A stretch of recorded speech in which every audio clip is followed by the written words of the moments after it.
arti pegang kunci kerajaan maut. Jemaat yang dikasihi Tuhan, dalam Roma 14 ayat 9, terjemahan sederhana Indonesia, firman Tuhan katakan begini, karena untuk itulah Kristus mati, bangkit dan dihidupkan kembali dari kematian, supaya dia menjadi Tuhan atas semua orang, baik yang masih hidup maupun yang sudah mati. Menarik saudara-saudara, Tuhan kita adalah Tuhan atas orang hidup dan Tuhan atas orang mati. Yang percaya katakan amin. Amin. Karena mic-nya tidak dibuka, tapi tidak usah dibuka, nggak apa-apa. Jadi Tuhan kita itu Tuhan atas orang hidup dan Tuhan atas orang mati. Itu sebabnya Alkitab mengatakan bahwa Tuhan Yesus itu memegang kunci kerajaan maut.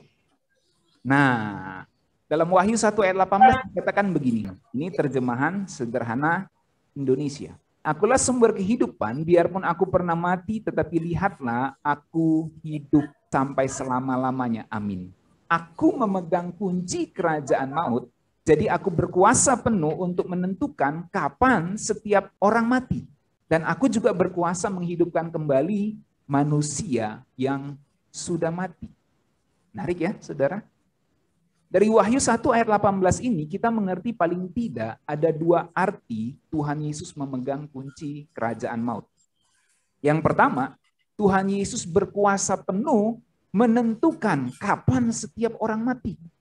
Kita tahu bersama hal yang mengagetkan, satu orang dipanggil Tuhan, beberapa jam kemudian tengah malam si Aweng telepon kami.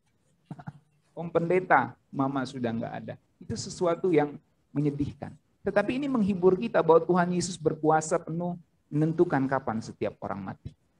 Yang kedua, Tuhan Yesus berkuasa menghidupkan kembali orang yang sudah mati. Apa yang Alkitab ajarkan ini menghibur kita. Kenapa ini menghibur? Karena kita tahu yang menentukan kita atau orang yang kita kasihi mati adalah orang yang kita percayai. Kita semua percaya Tuhan Yesus, amin. Ada yang tidak percaya Tuhan Yesus di sini? Kita semua percaya Tuhan Yesus, amin. Saya sengaja pilih gambar itu di PowerPoint-nya itu. Perhatikan, anak kecil mengatakan Jesus I believe. Nah ini Aweng mungkin, Aweng. Dia peluk Tuhan Yesus, I believe in Jesus. Jadi ini firman Tuhan menghibur kita. Bahwa dia memegang kunci kerajaan maut, artinya dia menentukan orang kapan matinya. Jadi kalau kita tahu begini, ini menghibur kita. Karena kita tahu yang menentukan kita atau orang yang kita kasihi mati adalah orang yang kita percayai. Dan itu menghibur, saudara. Kalau kita percaya kepada seseorang, maka kita tidak takut kepada dia. Apapun yang dia lakukan, karena kita percaya, dia pasti melakukan yang terbaik. Amin. Nah, berita di Wahyu 1 ayat 18 ini, yaitu Tuhan Yesus memegang kunci kerajaan maut, ini adalah kabar buruk bagi yang tidak percaya Tuhan Yesus. Bagi yang reject, bagi yang menolak Tuhan Yesus, itu adalah kabar buruk. Kenapa ini kabar buruk? Sebab ternyata kematiannya atau kematian orang yang ia kasihi ditentukan oleh orang yang ia tidak percayai. Tuh. Saudara kebayang nggak kalau saudara titip barang berharga sama orang yang kita tidak percayai? Apa yang terjadi? Kita titip emas 1 kilogram misalnya, sama orang yang tidak kita percayai, apa yang terjadi? Celaka 12, orang bilang. Celaka 12. Kita titip uang 1 plastik misalnya kepada seseorang. Kita nggak percaya sama orang itu, tapi kita titip aja, selesai, hilang, saudara. Jadi berita Tuhan Yesus memegang kunci kerajaan maut, bahwa Tuhan Yesus berkuasa penuh menentukan kapan seseorang mati, itu berita buruk bagi yang tidak percaya Tuhan Yesus. Karena kematiannya dia atau kematian orang yang dia kasihi ditentukan oleh orang yang tidak dia percayai. Tapi puji Tuhan bagi kita ini adalah kabar penghiburan. Ini adalah kabar baik. Karena yang menentukan orang yang kita kasihi mati, bahkan yang menentukan kita mati, bahkan menentukan orang lain mati, adalah orang yang kita taruh trust kepadanya. Kita taruh kepercayaan kepadanya. Nah kalau saudara titip barang berharga kepada orang yang saudara percayai, saudara nggak perlu khawatir. Karena kita tahu dia menjaga yang kita taruhkan hingga akhirnya kelak. Amin. Kita tahu dia akan menjaga sampai pada akhirnya. Itulah beruntungnya kita mengenal kebenaran ini, saudara. Oleh sebab itu kita patut menaikkan syukur kepada Tuhan yang kita percayai. Bukan hanya berkuasa penuh menentukan kapan seseorang mati, Tuhan kita yang kita percayai, tetapi ia juga berkuasa menghidupkan kembali orang yang sudah mati. Pada akhir zaman nanti itu akan terjadi, saudara. Saudara bisa lihat gambarnya itu, saat kedatangan Tuhan, orang-orang mati akan dibangkitkan. Yohanes 8 ayat 51, terjemahan sederhana Indonesia, firman Tuhan katakan, apa yang aku katakan ini memang benar. Semua orang yang mengikut ajaranku tidak akan mati untuk selama-lamanya. Luar biasa bukan? Kemudian, ya, saya minta ini dibaca oleh Ibu Lili. 1 Korintus 15 ayat 20 terjemahan sederhana Indonesia. Silakan Ibu Lili. Tapi sebenarnya Kristus sudah dihidupkan kembali dari antara orang-orang mati. Hal itulah yang menjadi jaminan bahwa orang-orang lain yang sudah mati pasti akan dihidupkan kembali. Ya, jadi jelas sekali ya. Hal itu jadi jaminan kita. Karena Kristus sudah bangkit dari kematian, maka itu jadi jaminan kita dan jaminan semua orang bahwa yang mati pasti akan dihidupkan kembali. Jadi kita nggak usah bersedih, oke lah kita bersedih, dan itu pasti. Kalau kita nggak sedih justru aneh. Kita sedih mungkin beberapa hari, beberapa minggu, tetapi kita harus ingat, kita punya pengharapan di dalam Tuhan Yesus. Dan Alkitab menunjukkan bahwa dengan bangkitnya Kristus 2000 tahun yang lalu dari antara orang mati, itu jadi jaminan bahwa semua orang mati akan dihidupkan kembali. Nah, dan kita bersyukur karena orang yang menentukan hidup mati dan yang menentukan akan bangkitnya orang itu adalah orang yang kita percayai. Gitu. Itu kita bersyukurnya. 1 Tesalonika 5 ayat 10. Saya minta Pak Leo bisa bacakan nih Pak Leo. Buka mic-nya Pak Leo. Ya. Kelihatan Pak Leo? Kelihatan. Ya, 1 Tesalonika 5:10 ayatnya. Yesus sudah mati untuk kita. Karena itu dialah yang menjamin kita. Sehingga biarpun kita sudah mati atau masih hidup, pada waktu dia kembali, kita akan hidup bersama dia. Ya. Jadi dia yang jamin kita. Walaupun kita sudah mati atau masih hidup nanti saat Tuhan datang, kita akan bersama dengan dia. Asal kita percaya kepadanya. Kemudian ayat 51-nya. 1 Korintus 15 ayat 51. Saya minta siapa lagi di sini yang ada? Aweng, mana Aweng mic-nya? Nanti dulu. Evangelis Resti, silakan. 1 Korintus 15 ayat 51. Perhatikanlah, karena sekarang saya mau bukakan suatu rahasia kepada kalian. Kita tidak akan mati semuanya, tetapi setiap kita akan diubahkan. Ya, setiap kita akan diubahkan saat Tuhan datang. Ya, kita nggak akan mati semuanya. Jadi pernyataan setiap manusia pasti mati benar dalam konteks sebelum kedatangan Tuhan. Tapi tidak semua, tidak sepenuhnya benar dalam arti kita tidak akan mati semuanya. Lalu ayat yang ke-52-nya, Ibu Indra, bisa tolong bacakan Ibu Indra. Ayat 52. Bisa lihat? Bisa. Oke, silakan Ibu. Hal itu akan terjadi sesaat saja atau hanya dalam sekejap mata, dan kita semua akan diubahkan. Dan kejadian itu akan terjadi ketika terdengar bunyi trompet terakhir. Saat itu semua orang yang percaya penuh yang sudah mati akan dihidupkan kembali dengan tubuh yang baru, yaitu tubuh yang tidak bisa mengalami kematian lagi.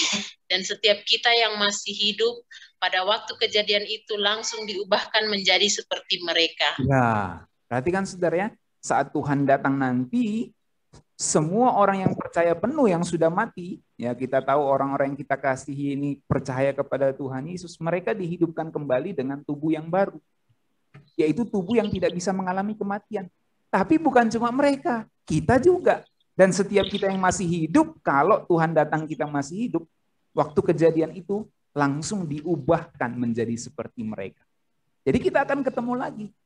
Makanya jangan bersedih seperti orang yang tidak punya pengharapan. Ya. Oke, Aweng. Ayat 53-nya, Weng. Baca, Weng. Perubahan yang kita alami. Oke, kasih dekat. Perubahan yang kita alami nanti bisa digambarkan seperti pada waktu kita mengganti pakaian, karena tubuh yang mati itu akan diganti dengan tubuh yang tidak mati. Ya, kedengaran ya suara Awengnya? Dengar. Oke. Perhatikan saudara-saudara ya, perubahan yang kita alami nanti itu digambarkan seperti kita berganti pakaian. Nah, jadi tubuh yang baru itu nanti dikenakan seperti kita kenakan pakaian baru. Dan itu nanti kita mengenakan tubuh yang tidak bisa mati. Saat ini orang-orang roh, orang mati itu ada bersama dengan Tuhan di sorga sementara. Kenapa sorga sementara? Karena nanti akan dikenakan tubuh kebangkitan. Ya. Nah, ada yang bertanya waktu itu, Pak, kok dikremasi? Nanti tidak sesuai Alkitab. Ya, Tuhan nanti tubuh kemuliaan itu tidak dari bahan-bahan yang ada di bumi ini. Itu dari sorga diciptakan ulang. Jadi mau dikremasi, mau dikubur di apapun, yang penting itu orang-orang adalah dilayani dan percaya kepada Yesus, tidak masalah. Ya. Kemudian ayat 54. Minta Ibu Feli. Ibu Feli bisa tolong bacakan ayat 54. Jadi waktu tubuh kita yang bisa mati itu diganti dengan tubuh yang tidak bisa mati, tepatlah firman yang tertulis ini. Kuasa kematian sudah dikalahkan dan kita sudah menang. Ya. Jadi saat nanti kita mengenakan tubuh baru, barulah genap firman Tuhan secara penuh yang mengatakan kuasa kematian sudah dikalahkan dan kita sudah menang. Artinya tidak ada lagi maut nanti setelah kita dibangkitkan bersama dengan Tuhan. Nah, saya mau closing dengan pertanyaan ini, saudara. Kita yang masih hidup, apa yang harus kita lakukan di jam-jam hidup kita? Saudara bisa lihat gambarnya itu. Di jam-jam hidup kita ini, bagi kita yang masih hidup, apa yang harus kita lakukan? Kalau kita tahu Tuhan pegang kunci kerajaan maut, dia yang tentukan setiap orang kapan matinya. Dan yang kedua, dia yang punya kuasa penuh, kapan akan bangkitkan orang-orang mati itu. Nah, apa yang harus kita lakukan dengan memahami ini? Yang pertama, hiduplah untuk memuliakan Tuhan. Roma 14 ayat 8, terjemahan sederhana Indonesia. Kalau kita hidup untuk memuliakan Tuhan. Dan kalau kita mati, kita juga mati untuk memuliakan Tuhan. Jadi baik hidup maupun mati, kita melakukan segala sesuatu untuk memuliakan Tuhan, karena kita adalah milik Tuhan. Jadi apa yang harus kita lakukan? Hiduplah memuliakan Tuhan. Karena kita ini miliknya Tuhan, dan apapun yang kita lakukan, mari muliakan Tuhan. Yang terakhir, tetaplah setia sampai akhir. Ada satu ayat yang menarik di Lukas 9 ayat 23. Kemudian Tuhan Yesus berkata lagi kepada semua murid-muridnya. Setiap orang yang mau mengikut aku, dia harus meninggalkan kepentingannya sendiri. Dan mengikut aku setiap hari dengan pikiran seperti ini. Sampai mati pun, bahkan sampai mati disalibkan, saya tidak akan mundur. Menarik saudara ya. Jadi kalau kita mau ikut Tuhan, kita harus tinggalkan kepentingan pribadi kita untuk mengikut Tuhan. Dalam artian apa? Dalam artian begini, saya ikut Tuhan dengan komitmen sampai mati aku tidak akan mundur. Artinya aku mau setia sampai akhir. Saya sangat bersyukur kalau mengingat keluarga Wongso ya, almarhum yang kita kasihi. Ibu itu suka lagu ini. Ku mau cinta Yesus selamanya. Nah, kalau Ibu Polan yang saya ketahui ya, almarhum, salah satu lagu kesukaannya, selidiki aku, ku berjuang sampai akhirnya, kau dapati aku tetap setia. Kalau ku mau cinta Yesus tuh lagu kesukaan almarhum Ibu Wongso ya. Waktu kami nyanyikan di penghiburan Ibu Wongso, almarhum Pak Wongso, kemudian ngomong begini. Dia ngomong bahwa ketika kami nyanyi lagu itu, dia bilang, itu lagu kesukaannya Mama. Dia ngomong sama Ibu Polan. Jadi dia ingat, dia tahu itu lagu kesukaannya Ibu Wongso, ku mau cinta Yesus selamanya. Nah, jadi jemaat yang dikasihi Tuhan, kiranya firman Tuhan ini meneguhkan kita. Mari kita mencintai Tuhan Yesus selama hidup kita. Meskipun badai silih berganti dalam hidup kita, kita tetap cinta Yesus selamanya. Amin. Dan kita minta Tuhan selidiki hati kita. Dan kita mau berkomitmen seperti firman Tuhan tadi. Aku tidak akan mundur. Aku jadi pengikut Tuhan dengan pikiran sampai mati pun aku tidak akan mundur. Inilah yang kemudian terekspresi dalam lagu yang sangat disukai oleh almarhum Ibu Polan. Ku berjuang sampai akhirnya, kau dapati aku tetap setia. Jadi saya mengajak kita nyanyikan pujian ini bersama-sama, lalu saya pimpin kita di dalam doa ya.